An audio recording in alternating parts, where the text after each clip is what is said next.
What's going on, everybody? Welcome into episode 98 of the MudWatch Sports Podcast on this Thursday, August 7th, 2025. I'm your host, Zach Malum. But before we get started, please subscribe below. Follow all of my social accounts. Let's start things off in the world of baseball, as both New York teams were in action this week. And we'll start things in Queens with the New York Mets, as they've really struggled recently. They've lost 8 of their last 9, and they're on a 4-game losing streak as the Cleveland Guardians went to Citi Field for a 3-game set and swept the Mets 3-0. It all started on Monday. I talked about that game on Tuesday's episode. Go check that one out. But a 7-6 loss in 10 by this Mets offense. And the Mets offense was really the catalyst for a comeback in this game. It just came down to the Mets defense that was really weak in this one. Brett Beatty made the really crucial error in this game in the 10th. And the Mets dropped the first game of the 3-game set. So you're thinking, all right, well, the Mets offense, with how they played on Monday, they really should come out firing on Tuesday and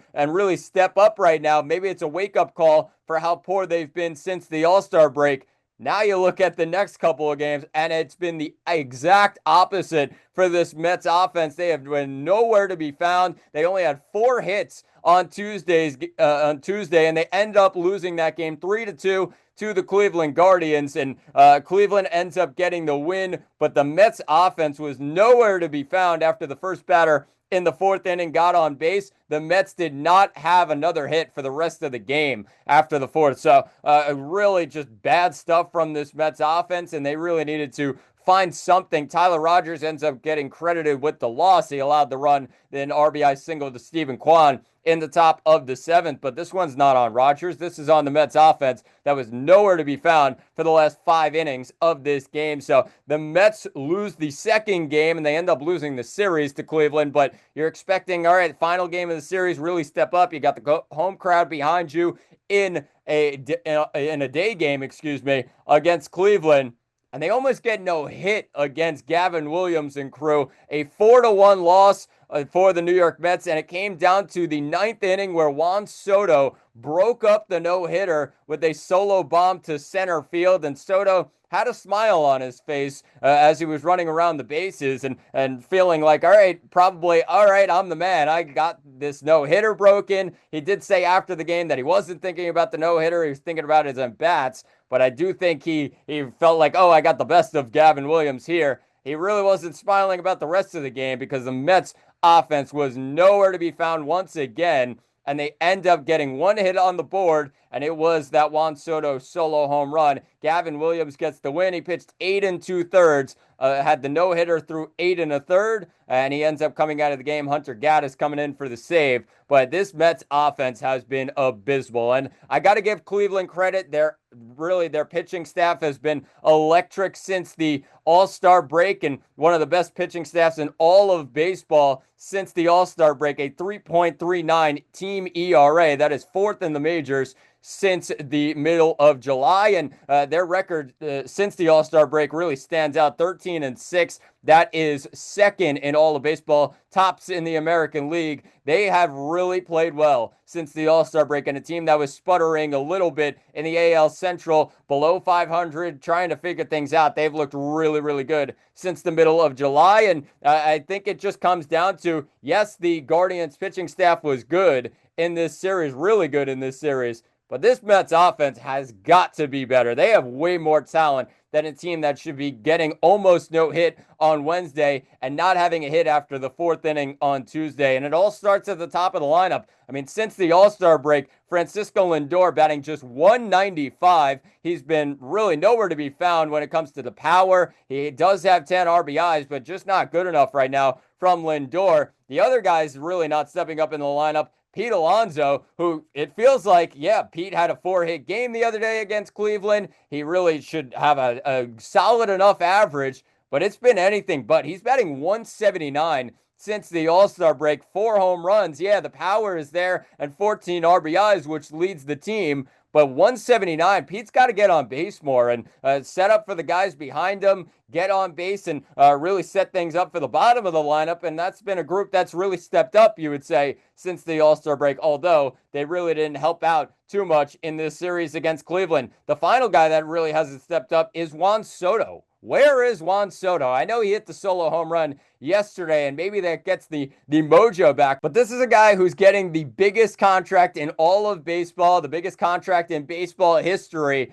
And since the beginning of July, he has been nowhere to be found. He's batting 177 since the All-Star break. And this guy, with runners in scoring position, any high leverage moment, he's just nowhere to be found. And even heard some boos yesterday. Yes, he responded to the boos from the Mets crowd with a home run in his next at bat. But I mean, this guy has been abysmal. A lot of his big situations have been low leverage, no runners on base. And when it comes to those high leverage situations, this guy is built for those kinds of moments, and he's really not been anywhere close to it so far as a New York Met. You're waiting for that clutch home run, that big time situation where he comes up and just takes the pitcher down. And he's done that so many times in his career. He's done it in the playoffs. You're waiting for that guy to really show up. Maybe it'll show up in October, but I mean, this is a new Juan Soto that we're not really used to. He hasn't been the same type of player, I feel like,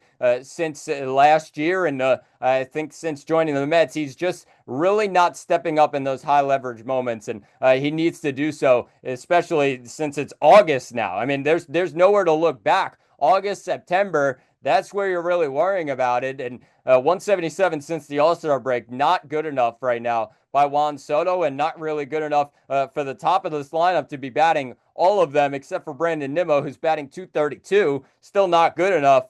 To be batting under 200, three of those guys in Pete Alonso, Francisco Lindor, and Juan Soto, it's just unacceptable right now for the Mets, and they really need to press the reset button big time on this offense. The pitching has been solid. I understand that, yeah, a couple games here and there with just way too many runs, and Peterson didn't have his best stuff on Wednesday, allowed 4 earned runs for one of the only times this season. But I think this offense is the real story right now. They're struggling mightily, and they need to be better. And a real bad sign for this Mets team, as the recipe for success is not going up against one of the best teams in all of baseball this season. The Mets take a 3-game trip up to Milwaukee to face the Milwaukee Brewers, and it all starts tomorrow night at 8:10 start in Milwaukee at American Family Field. It is going to be Kodai Senga on the mound going up against Brandon Woodruff. And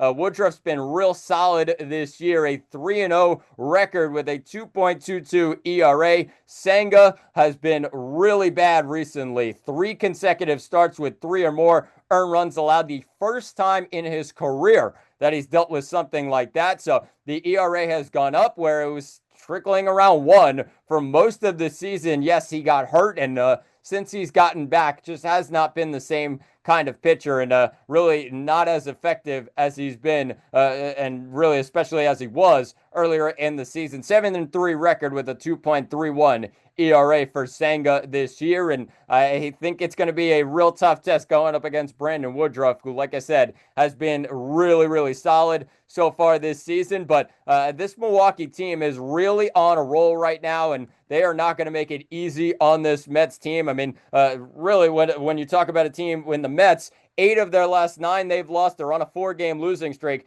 That's not great when you're going up against a team in Milwaukee who's swept the last couple of series. They've won the last 3 series, including a series against their rival in the NL Central, the Chicago Cubs. So they've been really good since the All-Star break. Actually, the best record in baseball since the All-Star break. And they're the team ahead of Cleveland that I mentioned a moment ago. So really not a great story going up for the New York Mets. They really have to step up. They do have some history up in Milwaukee, obviously the wild card game from last year. Can that wake up the top guys in the lineup? Lindor, Soto, and Alonso, they're going to need it badly as they look to really take down this Milwaukee team that's an absolute wagon so far this season. So make sure you tune in tomorrow night. It's an 8:10 start at American Family Field in Milwaukee. Senga versus Woodruff, Mets versus Brewers up in Milwaukee. But let's shift things to the other side of New York, as the New York Yankees were in action this week as well, and really not much better on the Yankees side of things. They do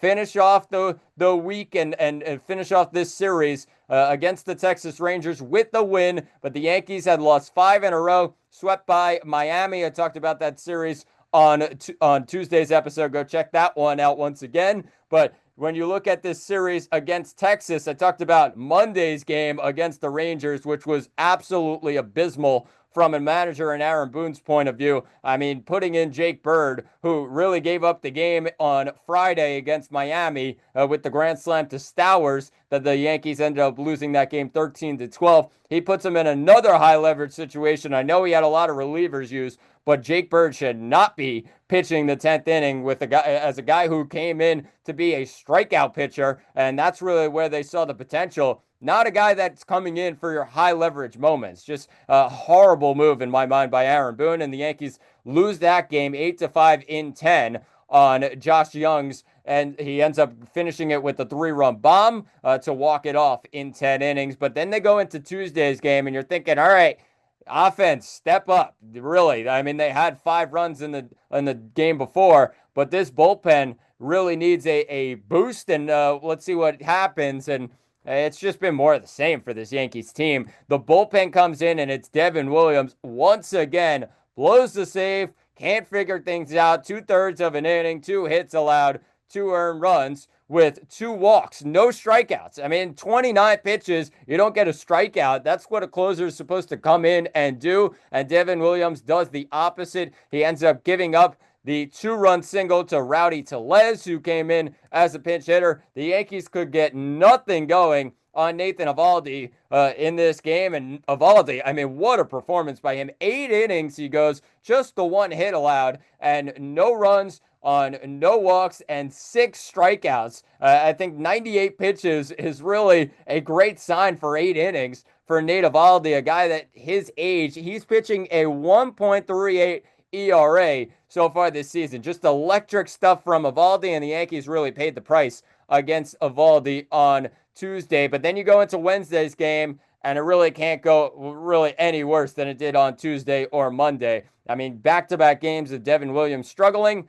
And finally, Aaron Boone goes to a guy that he can rely on, and a guy that they grabbed at the trade deadline in David Bednar, who figured things out. He ends up getting a 5-out save. Credit to Bednar, who pitched over 40 pitches in this one, 42 to be exact. That's a career high, and he's still stuck with it. Very tough at-bats by the Rangers. Give them credit. And Adolis Garcia was the final out. A strikeout by Bednar. He goes an inning and 2/3 with just 1 hit allowed, no runs on 2 walks, and 5 strikeouts. Every out was a strikeout, and Bednar really showed off his nasty stuff, his nasty strikeout pitches. He was really, really good when the game was on the line and the Yankees needed anything to hold on to after a very rough skid on the road.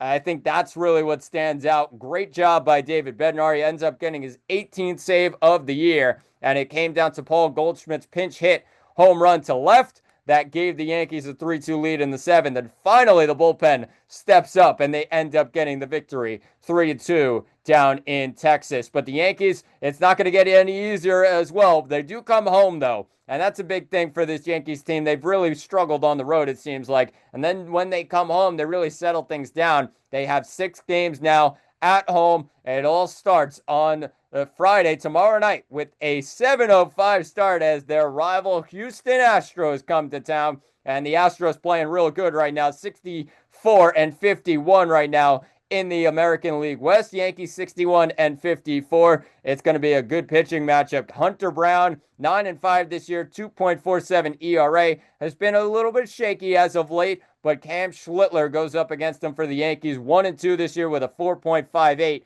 ERA. I think the numbers really stand out as they're a lot worse than I feel like Cam Schlittler's actually pitched. Only allowed 2 runs in the 2 earned runs in the last start against Miami. I think he's really stepped up so far for this Yankees team and really been relied on as that 5th starter. So real positive sign for New York, and they go up against the Houston Astros, who are playing real good right now. And really it's the return of the old Astros, as Carlos Correa is going to come back to New York once again, and he's going to be on this Astros team once again. He's really stepped up so far since he's rejoined the Astros from that trade with Minnesota. And it's really, the rivalry is really all but back right now between the Yankees and the Astros. So should be a great series, a huge one in the wild card picture for the New York Yankees, as now they have a little bit of cushion for that final wild card spot in the American League. So we'll see what happens, but a monster series for the Yankees coming up